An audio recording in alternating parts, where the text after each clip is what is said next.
오늘 말씀 제목이 생명을 위하시는 하나님의 마음이에요. 창세기 4장 1절부터 15절까지의 내용의 말씀인데, 이 말씀을 통해서 하나님의 은혜의 마음이 어떠신가, 이런 것을 우리가 살피고 우리 마음에 잘 이렇게 담는 그런 축복의 시간이 되길 바랍니다. 볼륨을 조금 올려주시면, 제가 목소리가 시원치 않아가지고. 여러분, 성경에서 제일 중요하다고 생각되는 단어가 어떤 단어일까요? 구원이란 단어가 나왔어요. 또 그럴 줄 알았어요. 사랑이 나오고, 또 생명도 나오고, 또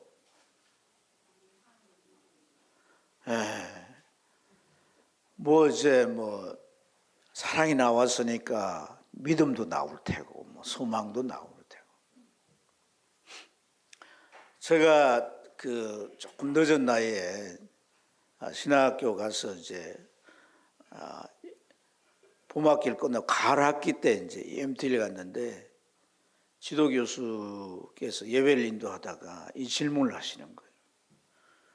그래서 여러분들처럼 믿음이다, 소망이다, 아니다, 사랑이다, 이렇게 얘기했어요. 근데 교수가 원하는 대답이 아니었어요. 교수가 원하는 대답은 뭐냐면 관계였습니다. 관계. 이 관계가 형성이 안 되면 사랑도 믿음도 그 어떤 것도, 구원이 소중하다 하지만 구원도 불가능. 관계가 중요하다. 우리는 다 관계를 이루고 살아가는 줄 있습니다. 목사와 성도의 관계, 또 여러분들 가정의 부부의 관계, 자녀의 관계, 많은 관계들이 있습니다. 그 관계를 잘 만들어 가려면 서로의 마음을 잘 헤아리는 게 필요하겠죠. 내가 원하는 건 이건데 딴 걸 자꾸 말하거나 제시하면 그 대화가 잘 이루어지지 못하고 관계도 잘 풀려가지 않을 거예요. 우리 신앙도 마찬가지입니다. 우리는 무슨 다른 종교처럼 형상을 이렇게 만들어서 칠을 하고, 어떤 그게 그럴싸한 모양을 만들어서 그 앞에 빌고 절하고 제사하고 그러지 않습니다.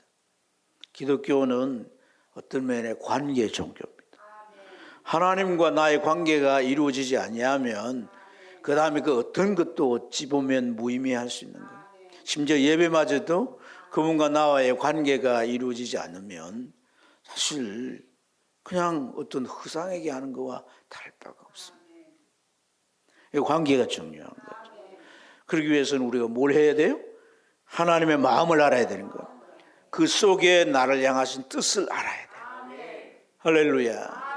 그걸 알고 그걸 우리가 또 붙들고 행할 때에 하나님의 손길이 우리에게 오게 될 줄로 믿습니다. 우리와 함께 하실 줄로 믿습니다. 오늘 우리가 이렇게 들은 이 말씀은, 좀 제가 이렇게 하는 것은 이 성우가 이렇게 해서 조금 더 드라마틱하게 내용을 좀 들리도록 하는 차원에서 이렇게 합니다. 그래서 여러분 말씀이 이해가 되어지고, 또 그 말씀에 대한 뜻이 무엇인지 우리가 마음에 또 궁금함을 가지고 말씀을 접할 수 있으면 좋겠죠. 자, 그래서 오늘 이 내용 가운데 아담과 하와라고 하는 두 인물이 나오죠. 첫사람들이죠. 첫사람.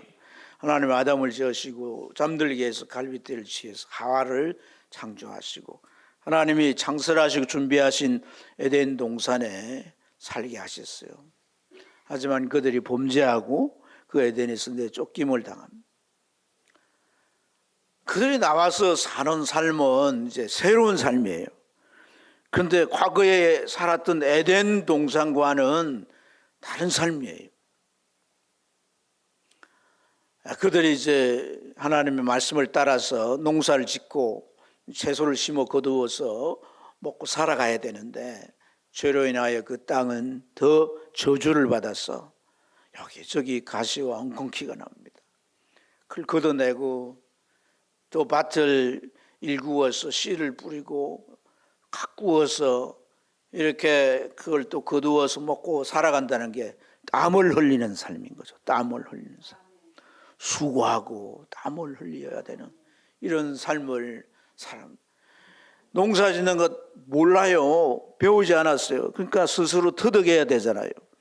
여러 번 실패도 했을 테고 또 이제 그들이 살면서 바뀌어진 그러한 열악한 환경은 무엇이든 하기에 참 좋은 조건이 아니었을 거예요. 그런 것들을 극복하며 산다는 게 몸도 마음도 힘들지 않았는가 하는 생각을 할 수 있게 됩니다. 그런 삶은 마음에 어떤 생각이 들겠습니까? 하나님께서 우리를 에덴 동산에 내어줬더니 우리를 잊으시고 버리셨나 보다. 그런 생각이 들지 않겠습니까? 우리가 하나님 믿는다고 하지만 내 삶에 뭔가 참 내가 하지 않는, 내가 애쓴 결과가 아닌 다른 어떤 것이 있을 때 우리는 직감하는 거죠. 하나님이 도우시구나, 하나님이 함께 하시구나. 그럴 때 우리 마음에 힘을 얻고 하나님이 보이지 않지만 내 삶 가운데 동행하시고 그 손길로 함께 하신다는 것을 느낄 때 우리는 담대해지게 되고 확신 가운데 살게 되는 줄로 믿습니다. 그렇게 되지 않을 때 그들의 마음은 더 힘들 수밖에 없는 거죠. 하나님을 모른다면 모르겠지만 하나님을 안 이유에 말이죠. 내 쫓김을 받고 그렇게 사는 삶에서 그 고달픔은 그런 생각과 마음을 갖게 할 거예요. 그런데 하와가 아기를 갖게 됐어요. 그리고 누가 태어났어요? 가인이 태어났어요. 쌍둥이는 아닙니다. 이제 그 뒤에 아벨이 태어났는데 어쨌든 그림이 적당하지 않아서 가인이 태어난 것이 어떤 의미냐면요, 가인이라고 하는 새 생명이라고 하는 것을 그들이 최초에 그들이 이제 그 새 생명을 보았지 않습니까? 그러니까 그들 생각에는 어떤 생각이냐면 이건 하나님이 주신 거라는 거예요. 생명은 하나님의 소관인 거예요. 그래서 생명과를 따먹지 못하게 하지 않습니까? 하나님의 소관인데 그들에게 지금 새 생명을 주신 거예요. 그 새 생명을 인하여서 그들의 마음이 아주 기쁩니다. 왜냐하면 하나님께서 그들을 버리지 아니하셨다는 거예요. 영영 버리지 아니하셨다는 거예요. 새로운 생명을 주셨다는 것은 하나님이 그들과 함께 하셨다는 증표예요. 그래서 1절 보세요. 1절에 하와가 뭐라고 말합니까? 하와가 1절 하반절, 4장 1절 하반절 말씀해 보면 아담이 그의 아내 하와가 동침함에 하와가 임신하여 가로되 가인을 낳고 이르되, 같이 읽어봅니다. 시작. 누구를 말미암아? 하나님으로 말미암아 득남했다는 거예요. 아니, 부부로 인하여 생긴 자식인데 이렇게 표현한다는 건 뭐냐면 이제 하나님께서 그들을 버리지 아니하셨다, 함께 하셨어, 이런 자식을, 새 생명을 얻는 결과가 이루어졌다는 그런 생각이죠. 그리고 이어서 얼마 지난 후에 또 아벨이 태어났습니다. 또 기쁨이 더한 줄로 믿습니다. 자녀들은 이제 점점 자라가는 거예요. 네? 걸음마도 배우고 또 이제 더 자라서 이제 엄마 젖도 떼고 음식들도 먹을 수 있게 되고 그러면서 무럭무럭 자라는데 마치 버드나무 자라듯이 막 쑥쑥 자라는 거예요. 그런 자녀들의 모습을 볼 때마다 아담과 하와는 마음이 흐뭇했을 거예요. 오늘 어떻게 자녀들이 자라가지고 청년들이 되었습니다. 그럴 뿐 아니라 이들은 그냥 집에 있는 게 아니라 각자 자기 일을 찾아 하는 거예요. 가인은 그 기업을 이어받아서 농사를 짓고, 또 아벨은 양을 키우는, 또 다른 가축들을 키우는 그런 목축업을 하는 거예요. 그래서 농사를 지어 그 추수한 걸 거두어서 아버지에게 이렇게 올 농사가 이리 되었습니다 하면 그 소리를 들을 때 참 마음에 너무나도 참 이렇게 기특하고 보람을 느끼. 다 자랐구나. 이제 어른이 다 됐구나. 가인도 새끼를 받아가지고 점점 양과 다른 짐승의 떼를 늘려서 그 떼가 많아지니까 야, 참 저 둘째 아들도 저렇게 자기 일을 잘하고 저렇게 사회생활을 잘하면 세상에 살아가는데 참 어려움이 없겠구나. 그런 자녀들을 볼 때 마음의 염려 걱정이 없어지고 이 아담 부부의 마음은 참 자녀로 인해서 흡족하고 또 기대감이 넘쳤을 줄로 믿습니다. 아이들이 자라서 성인이 되면 어떻게 해요? 독립을 시키잖아요. 독립을. 그렇죠. 애들이 이제 성인이 돼서 부모에게로부터 이제 독립이 되는 거예요. 독립되어서 이제 그들이 각자의 삶을 열심히 살아가는 거예요. 그렇게 살아가다가 어느 날 하나님 앞에 제사를 드리게 됐어요. 첫 제사. 하나님 앞에 첫 제사를 드리게 됐는데, 이 첫 제사를 드렸다라고 하는 것은 아주 특별한 뜻이 여기에 담겨 있습니다. 본래 하나님께서 자기 형상으로 우리 인간을 지으셨다라고 하는 것은 하나님과 우리가 통할 수 있는 대상이에요. 우리가 하나님과 교통할 수 있는 거예요. 아무 막힘이 없었어요. 그런데 하나님의 말씀을 거역하고 이제 불순종함으로 죄를 범하였을 때 하나님과 우리는 단절됐습니다. 그래서 하나님께로 우리 갈 수도 없고 하나님이 우리에게 올 수도 없는 이 단절이 이제 된 것이죠. 근데 하나님은 우리 인간의 하나님께로 나아갈 수 있는 하나의 방편을 마련해 놨는데 그게 뭐냐면 제사입니다. 제사. 그래서 이 제사를 통해서 우리가 하나님 앞에 인간이 나아갈 수 있는데 그 첫 제사를 오늘 이 가인과 아벨이 하나님 앞에 드리게 됐다는 거예요. 이것은 그냥 제사를 드리고 하나님 앞에 나아간다 이런 의미만이 아니에요. 이제 뭐라고 말씀을 드릴 수 있냐면 그 세상에 축이 되는 중심이 되는 세대가 바뀌었다는 거예요. 전환됐다는 거예요. 아담과 하와가 세상의 중심이 됐다면 이제는 누가? 가인과 아벨이 중심이 됐다는 거예요. 아담이라고 하는 인물은 모든 만물의 피조물의 대표예요. 그래서 만물의 영장이라 그런 거예요. 그래서 하나님은 그 아담과 교통하시는 거예요. 아담에게 말씀하시는 거예요. 이제는 그게 누구에게로 바톤이 넘어갔어요? 가인과 아벨에게로 바톤이 넘어간 거예요. 그래서 이제는 아담은 이제 뭐 살다가 이제 죽으면 되고 그 다음에 누가? 가인과 아벨이 하나님과 교통하면서 이 세상의 삶을 펼쳐나가면서 살아야 되는 그런 것이란 말이에요.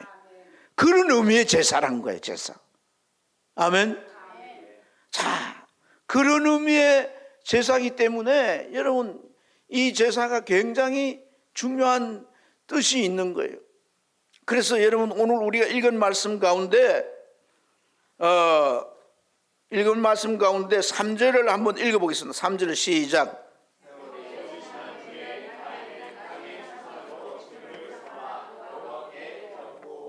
네, 여기 세월이 어떤 후에? 지난 후에 세월이 지난 후에 이 세월이 지났다라고 하는 이 말, 지난 후에라는 말이 캐츠란 말인데 히브리 말로 이 캐츠란 말은 그냥 세월이 지나갔다 이런 말이 아니에요. 이 말의 뜻은 뭘 말하냐면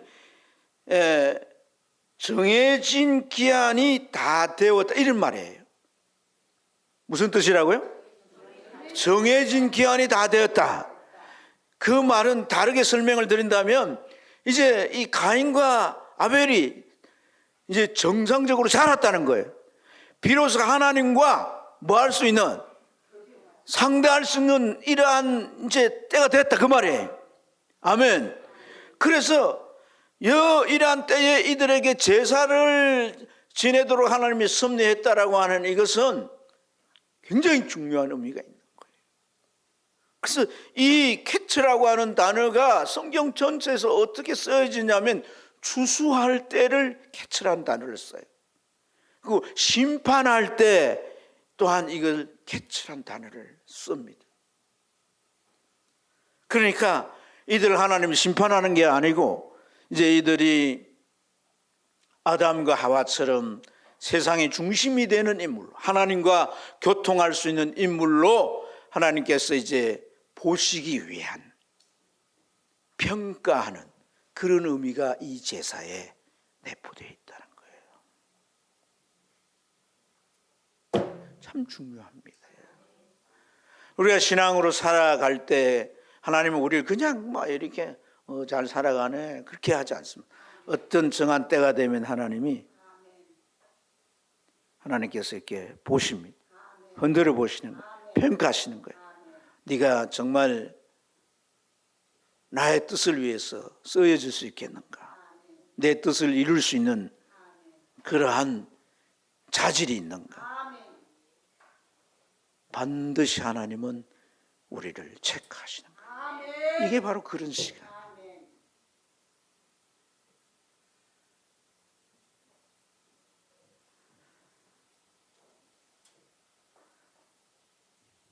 이 가인과 아벨은 부모 아담 하와를 이제 떠나 독립했고, 이들은 만물의 영장인 인간으로서 모든 피조물을 대표하는 그런 존재로서 창조주 하나님과 이제 상대해야 하는 그런 존재로서 하나님은 이 제사를 통해서 이들을 평가하시는 것이다. 그걸 가늠해 보시는 겁니다. 여러분, 그래서 이 제사를 이제 가인은 이 제사를 실패했고 아벨은 제사를 성공했으니까 우리가 아벨처럼 제사를 지내, 그 틀린 말은 아니에요. 그러나 이러한 배경의 의미가 정확하게 드러나지 않고 모르면 그냥 하나의 그냥 제사, 거기에서 하나의 예배의 의미를 찾아내고 우리에게 도전 주는 걸로 끝나는데, 성경은요 이런 깊은 의미가 이 속에 담겨 있습니다. 담겨 있어요. 제가 그것을 하나씩 이렇게 여러분들에게 풀어서 말씀을 드리겠는데, 어쨌든 이들은 하나님 앞에 제사를 드려야 되는 이 시점에서 제사를 드릴 때 이제 그 어떻게 제사를 드려야 될까 했을 때 그들은 각자가 이제 하는 일, 그 일의 소산물을 가지고 하나님 앞에 제사를 드리는 거예요. 그래서 가인은 농사를 짓는 사람이니까 농산물 가운데 그 소출 가운데 제물을 삼아서 하나님 앞에 제사를 드리고, 동생 아벨은 뭐 하는 사람이라고? 양을 치는 사람이니까 또 첫 새끼를 골라서 제물을 삼고 그 기름과 함께 하나님 앞에 이제 제사를 드리게 됩니다. 자, 이들이 하나님 앞에 이렇게 제사를 지낼 때에 참 이들 마음에는 어떤 생각이 있을까요? 하나님이 우리들의 제사를 어떻게 받으실까? 그런 궁금함이 있었지 않겠습니까? 그래서 그들이 하나님 앞에 이제 다 제사를 지내게 되는데, 어찌된 일입니까? 하나님께서 아벨의 제사를 받으시고 가인의 제사를 받지 않으십니다. 아벨은 이렇게 양을 잡아가지고 하나님 앞에 드렸기 때문에 후대의 제사의 제사법에 맞는 거다, 이런 설명을 하지만은 이 가인이 드렸던 제사도 후대의 제사 가운데 하나입니다. 소제라는, 미나라는 이름의 제사인데 이런 제사도 있었던 거예요. 그러니까 제사의 차이가 문제가 아닌 거예요. 어쨌든 하나님께서 두 사람의 제사 가운데 하나는 받고 하나는 받지 아니하셨다는 거예요.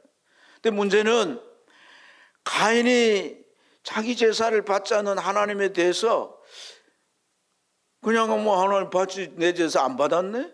이렇게만 했을까요? 그렇게만 했다면 시기하고 나중에 동생을 쳐 죽이는 일이 일어나지 않았겠지요. 왜 내 제사를 하나님 받지 않았을까? 또 저 동생의 제사는 받으시고 차별하시나? 왜 그렇게 하시지? 이런 생각을 하지 않았을까 하는 거예요. 그래서 5절을 우리 같이 한번 읽어봅니다. 5절 읽겠습니다. 시작.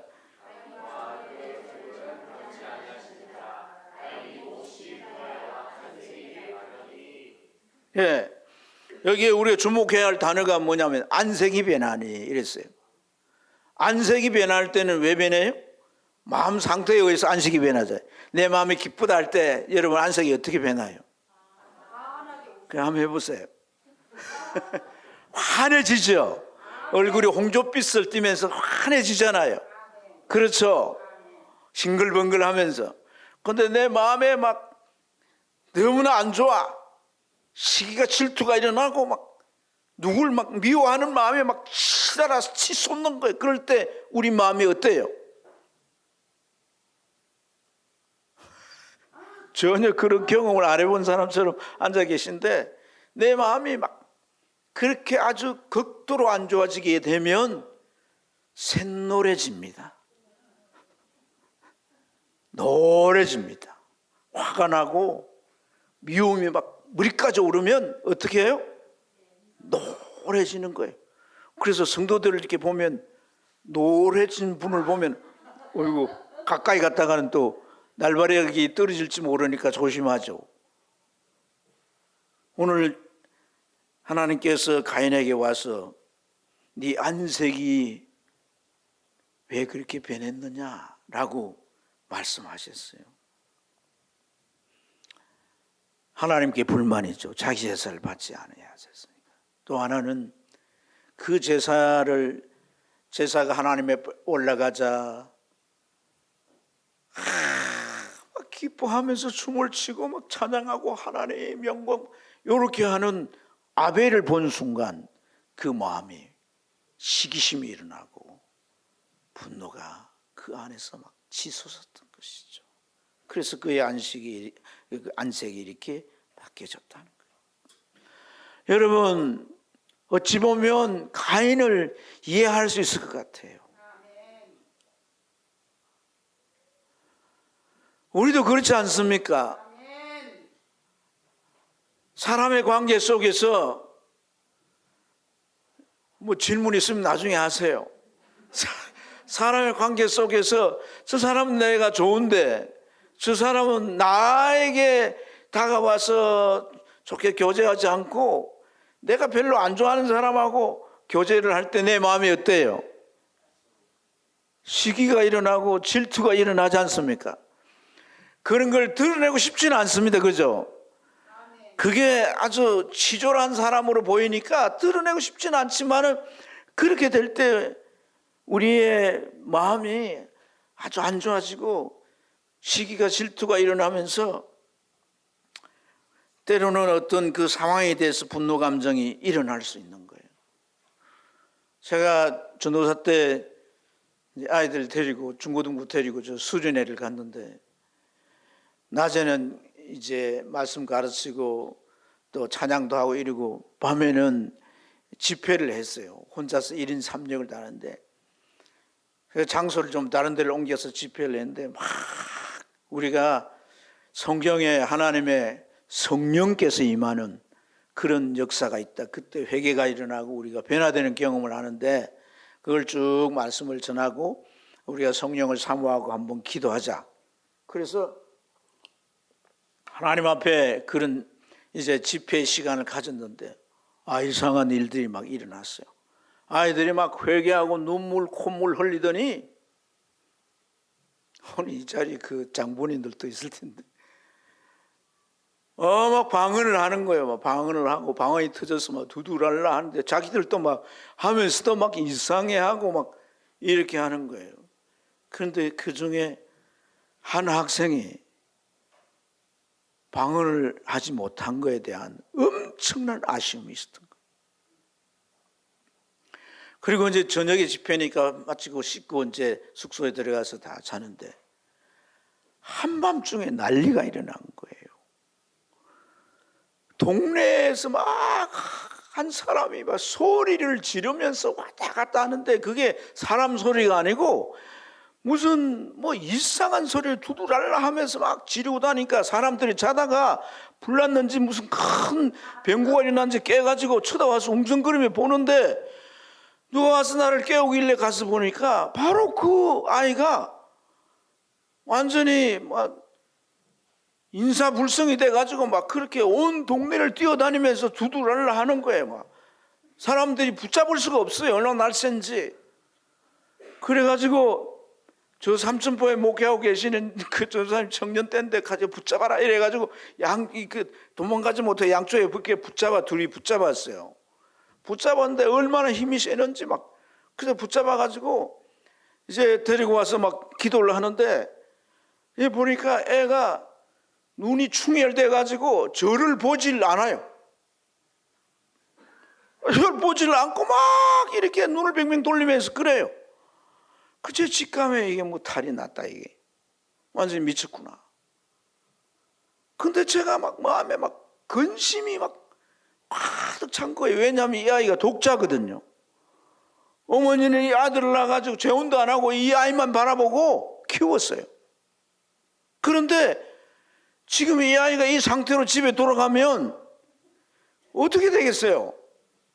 그래서 제가 그 아이를 붙잡고 다른 아이들 다 깨워 기도 안 하고 그러고 하나님 이 아이를 고쳐주시고 저도 살려주세요.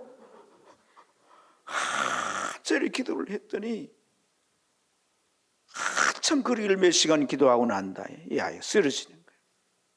그래서 저는 그 옆에서 고팍 밤을 새면서 기도를 했는데 아침에 늦게 일어나더니 어제 무슨 일이 있었는지 전혀 시침일 때는 것처럼 일어나서 밥도 먹고 뭐 활동도 하고 그래요.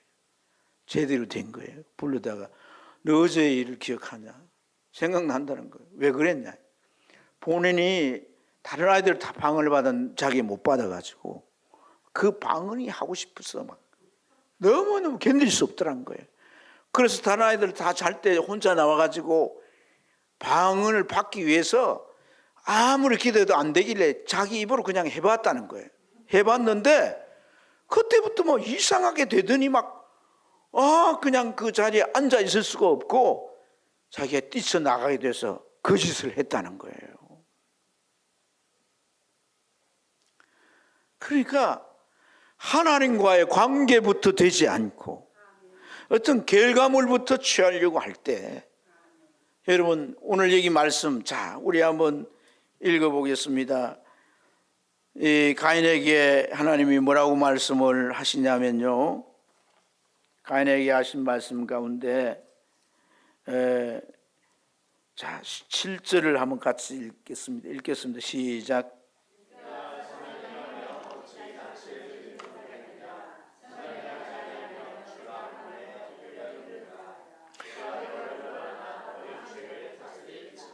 죄가 문에 엎드려졌다는 말은 저 문턱까지 이 죄라고 하는 것을 인격화시켰어요. 문턱까지 와서 딱 기다리고 있다는 거예요. 여러분 뭐 고양이나 방 안에 들으려고 이렇게 다 기다리고 있잖아요. 문만 열면 쏜살같이 들어오죠. 그러니까 죄를 지으면 쏜살같이 네 안에 들어온다는 겁니다.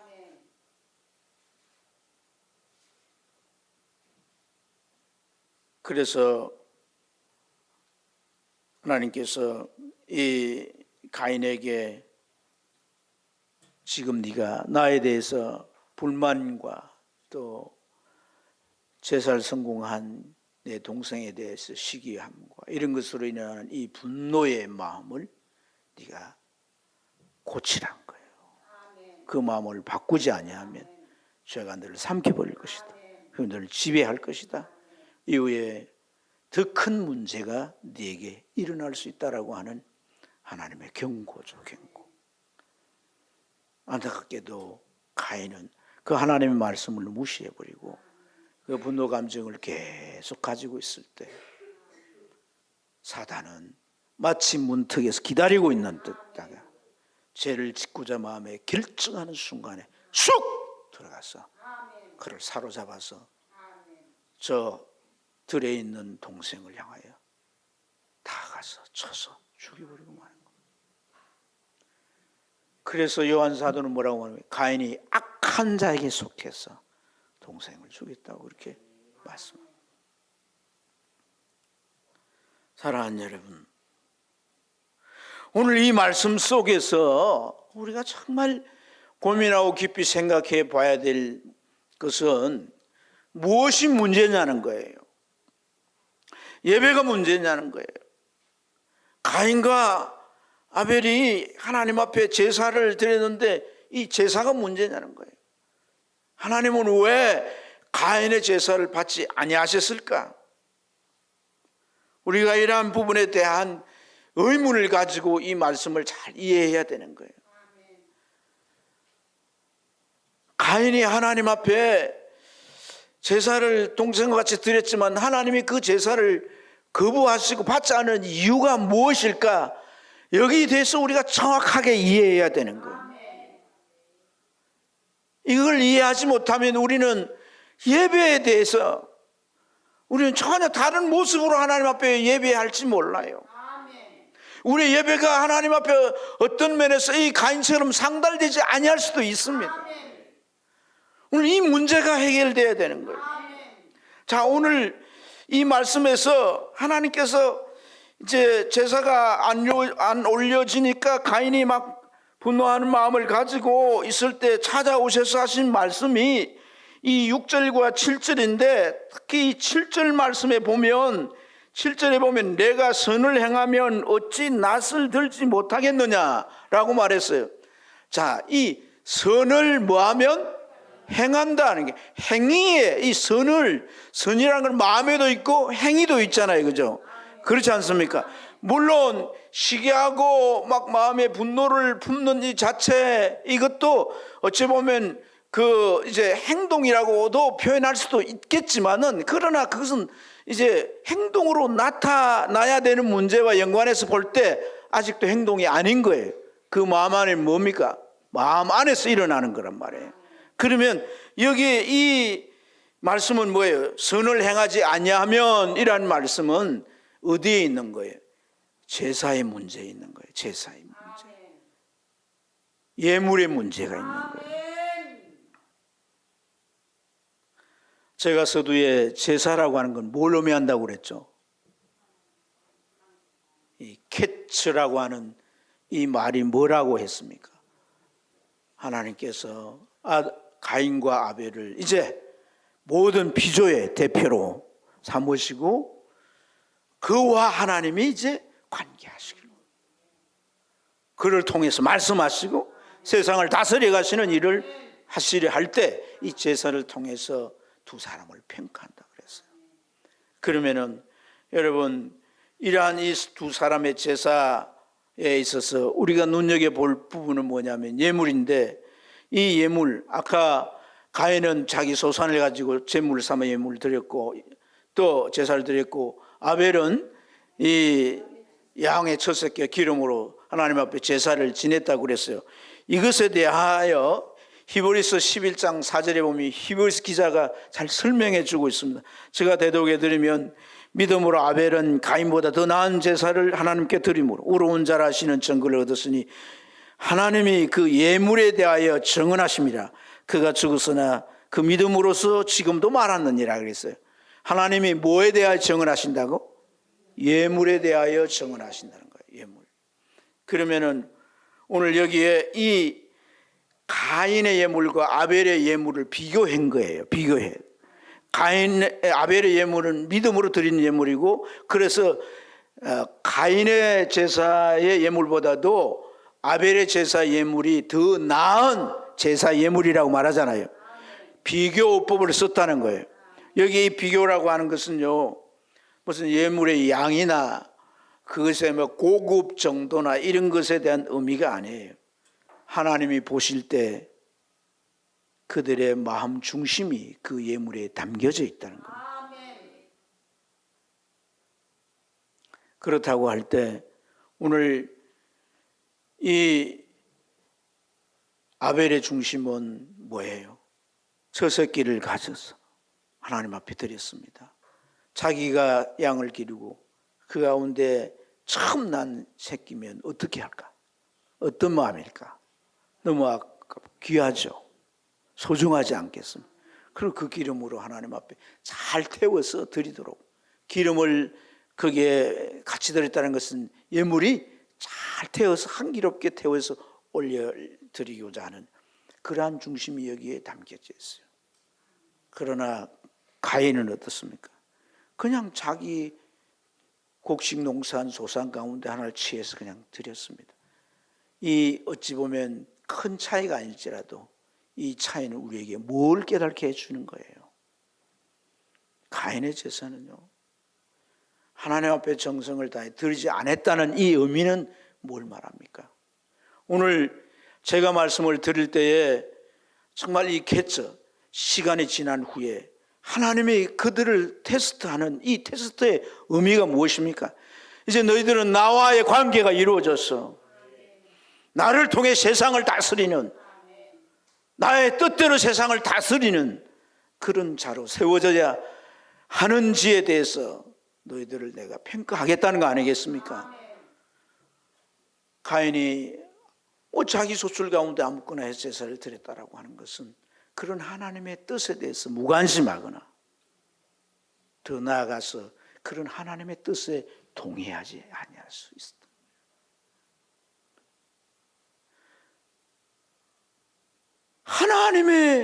하나님 앞에 무성의한 이 제사는요, 하나님께서 그들을 정말 모든 피조물의 대표로 그들과 이제 관계하시고 그들을 통해서 하나님의 뜻을 펼쳐가기 때문에 그들은 뭐예요? 하나님의 뜻에 순종해야 되겠죠.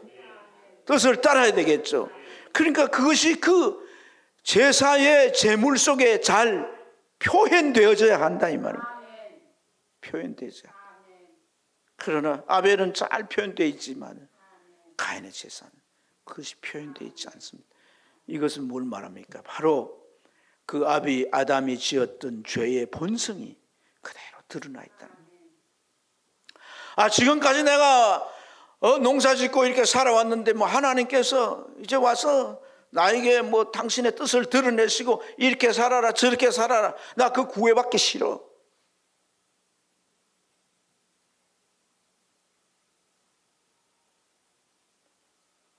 하나님이 내 삶을 간섭하는 거 싫어. 내 마음대로 살 거야. 그런 마음이 가인 속에 있었다. 이것은 선악과를 따먹었을 때 그 아담의 마음에서 있었던 죄의 본질입니다. 죄의 본질. 그걸 원죄라 그럽니다. 원죄. 사랑하는 여러분, 그래서 네가 선을 행하지 아니하면 이러한 말의 뜻이 그런 하나님의 뜻에 동의하지 않았다. 그러면 제사 안 지나면 되지, 그죠? 그렇지 않아요? 제사 안 지나면 될 거 아닙니까? 안 지낼 수가 없어요. 왜냐하면 하나님의 존재는 분명합니다.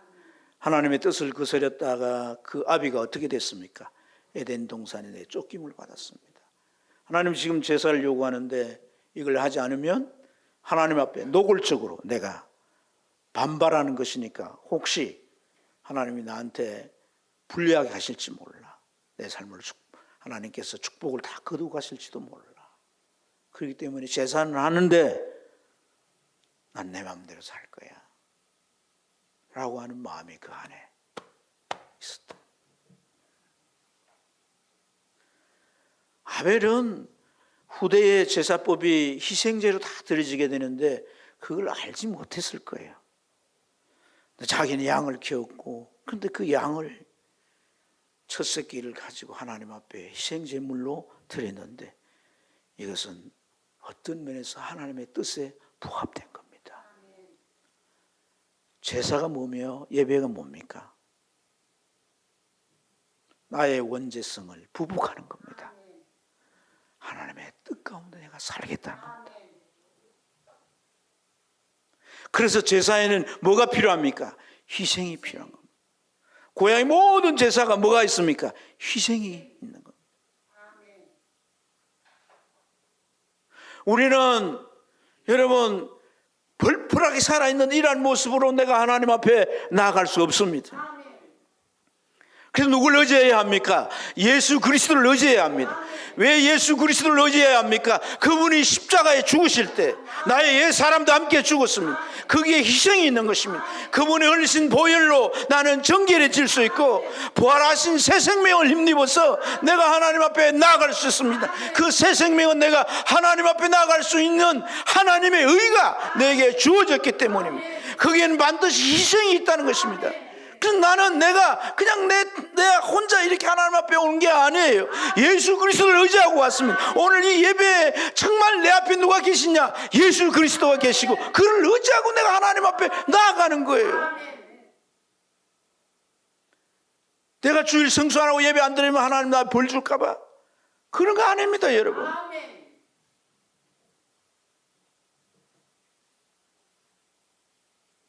그래서 가인의 제사는 적당하게 흉내를 내는 거기에 그치고 말았다.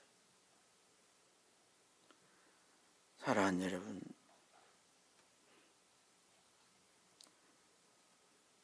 이 제사라고 하는, 오늘 우리에게 예배라고 하는 것은 하나님과의 관계만을 말하는 게 아닙니다.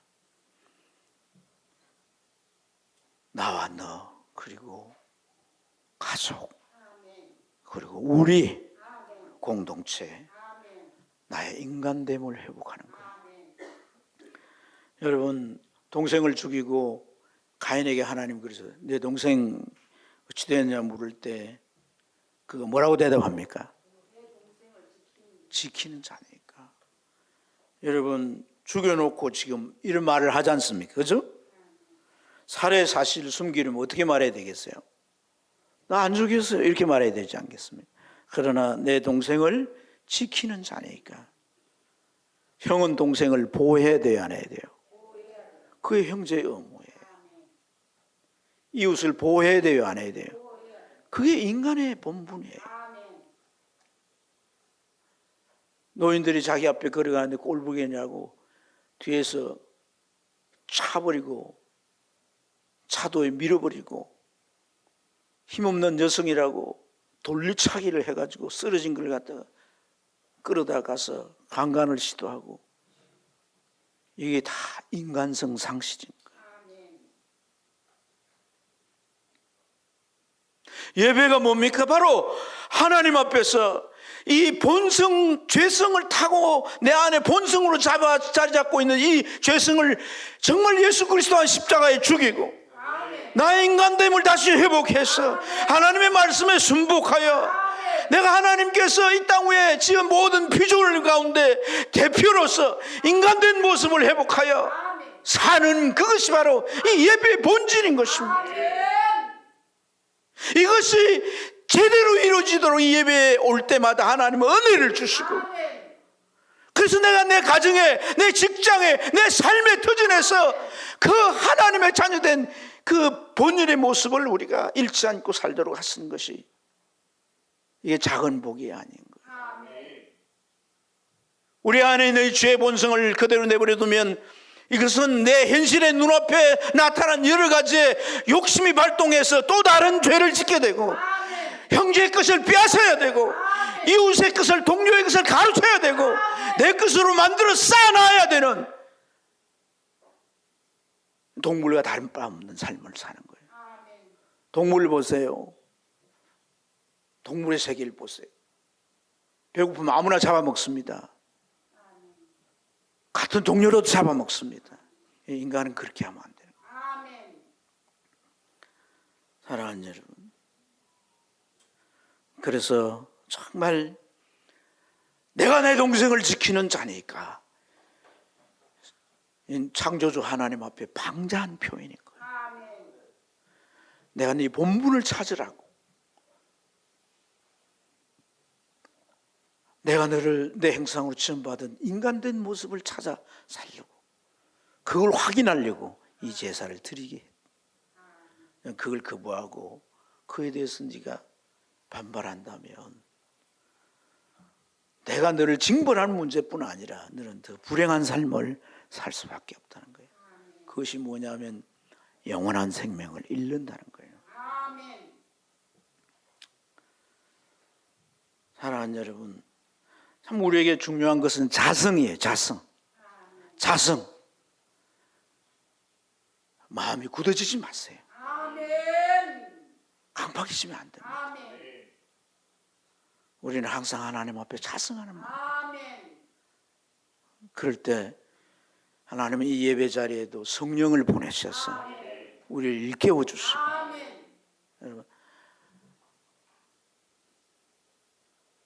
그래야 우리가 하나님의 은혜 속에 살아간 삶이 가능한 것인 줄로 믿습니다. 하나님과의 관계가 회복될 때 우리가 아무리 척박한 삶에 놓여 있다 할지라도 하나님은 그 땅을 옥토로 바꾸시고, 그게 하나님의 말씀이에요. 성전의 강물이 강수가 다 차고 문지방을 향해 흐를 때 저 아라바 사막으로 흐르지만 아라바 사막은 옥토로 바뀌게 됩니다. 사해 바다에 흐르지만 그 사해 바다는 죽은 바다가 아니라 생명체가 가득 채워지는 그러한 바다. 그 주변의 나무와 잎사귀는 열매가 되어서 먹을거리가 되고, 그 잎사귀는 치료제가 되어서 우리의 삶이 바로 이것으로부터 회복된다는 사실. 창조주 하나님이 이렇게 우리 삶을, 죄를 짓고 하나님을 떠난 우리 인생을 회복시키기 위해서, 우리의 생명을 돌보기 위해서, 아멘, 그 제사를 허락하신 것인 줄로 믿습니다. 그래서 정말 가인에게 필요했던 것은 다른 게 아니라 자성이었다는 거예요. 자성. 자기 성찰이 필요한 거예요. 제사가 안 드려질 수 있습니다. 예배가 안 이루어질 수 있습니다. 마음이 답답할 수 있습니다. 그러나 그것으로 인해서 예배 잘 드린 사람이나 복을 받는 사람에 대해서 시기하고 질투하지 마십시오. 그건 하나님의 주권입니다. 내게 진짜 있어야 되는 게 뭐냐? 자성입니다.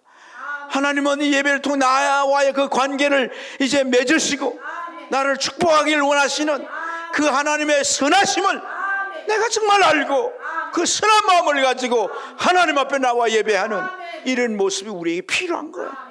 그런 자를 하나님 외면하지 않습니다. 하나님이 받으시는 예배가 있다고 주님은 말씀하지 않습니까? 오늘 이 말씀을 저는 묵상하면서, 사실 제가요 나이가 60대가 넘어서 20대 중반에 목회를 시작하고 신학도 하고 이러면서 배워왔지만은, 제가 오늘 이 창세기 4장은 이렇게 깨달은 건 이게 처음이에요. 저는 이 내용을 깨닫고 잠을 잘 수가 없었어요. 이게 그냥 제사의 의미가 아니구나. 이런 깊은 의미가 여기에 담겨 있구나. 우리도 마찬가지 이 시대에 살지만은 그냥 교회 다니지만 어느 시점에 하나님이 캐치하신다는 거예요. 썰 건가 말 건가, 축복을 줄 건가 말 건가. 이건 성경 곳곳에 있습니다, 여러분. 성경 예수님마저도 40일 동안 광야 시험 받습니다. 메시아로 쓰임 받을 건가 말 건가. 너무 중요합니다. 그러나 오늘 이 말씀에서 정말 중요한 것은 하나님 아버지의 마음인 거예요.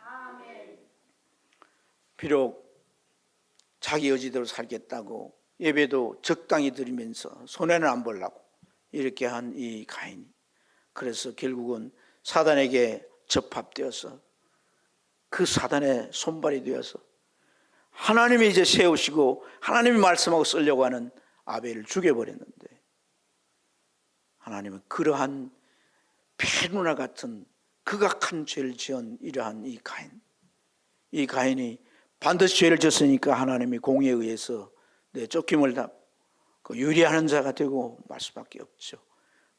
그렇지만 그가 하나님 앞에 어떻게 요구합니까? 나를 만나는 자가 나를 죽일 것입니다. 동생을 죽여놓고 자기가 죽을 걸 두려워하는, 이게 인간입니다, 여러분. 이게 인간이라는 거예요. 인간의 실상입니다, 여러분. 나는 포장되어 있지만 내가 다른 내가 아니에요. 여전히 내 속에 이런 것이 다 있는 겁니다. 하나님께서 그렇지 않다. 네 생명을 보존하마.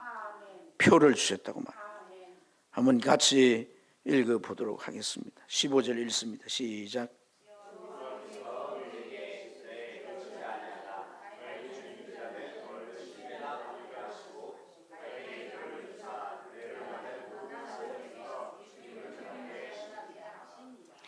여러분이 표라고 하는 것은요, 오트라는 말인데 이게 사인이라는 말 같습니다. 정표, 이런 하나님께서 하시는 일을 나타내는 사인인 거예요.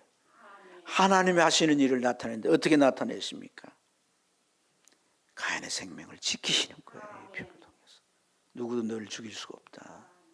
죽인다면 네 죄에 7배를 더하리라고 말씀합니다. 여러분, 이 단어가 어디에 쓰인 줄 아십니까? 하나님께서 홍수로 세상을 심판하시고 무지개를 띄웠을 때 이 오토란 단어를 씁니다.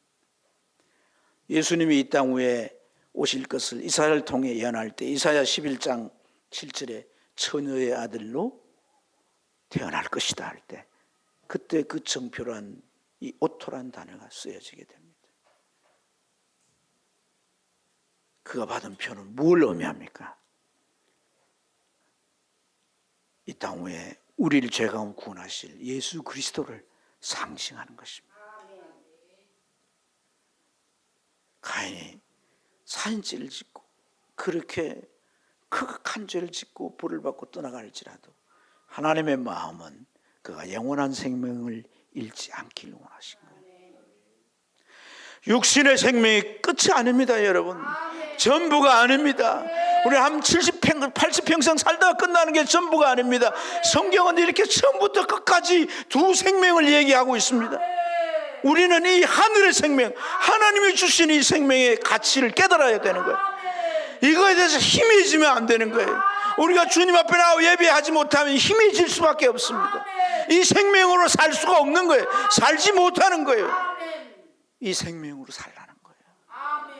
이 생명을 그는 거절하고 떠나갈지라도 표를 주면서 이 생명을 놓치면 안 된다. 내가 내 아들을 세상에 보내어서 모든 죄에 빠진 인간을 구원할 때 네가 이걸 의지하고 믿는다면 내가 너를 구원할 것이라고 하는 의미가 여기에 담겨 있다는 거예요.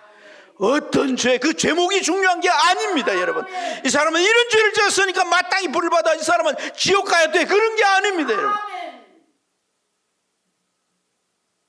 하나님의 마음은 생명을 위하시는 영원한 생명을 잃지 않길 원하시는. 우리가 뭐 연약하니까 예배 실패할 수도 있고 예배 못 나올 수도 있습니다. 그러나 이걸 깨달아야 되는 거예요. 이 하나님의 마음을 깨달아야 되는 거예요. 내가 뭐 주일 다 지켰으니까 그래서 문제 없을 거다. 그것이 내가 흉내내고 포옹에만 치우치다 아무 의미 없습니다. 오늘 이 예배에 하나님이 주신 하늘의 생명의 은혜가 있어요. 깨달음이 있어야 돼요. 느껴지는 느낌이, 찬양이 뜨거워져야 돼요. 회개가 있어야 돼요. 하나님의 말씀이 내 안에 확실하게 있어야 돼요. 이 말씀을 내가 가지고 이 한 주간을 승리하겠다라고 하는. 설교가 좀 길어 죄송합니다만 오늘 우리는 이 말씀을 통해서 이 하나님의 아버지 마음을 이해하고 이 영원한 생명을 항유하며 사는 복된 여러분 되실 주님 축원합니다. 기도하겠습니다. 좋으신 하나님 아버지,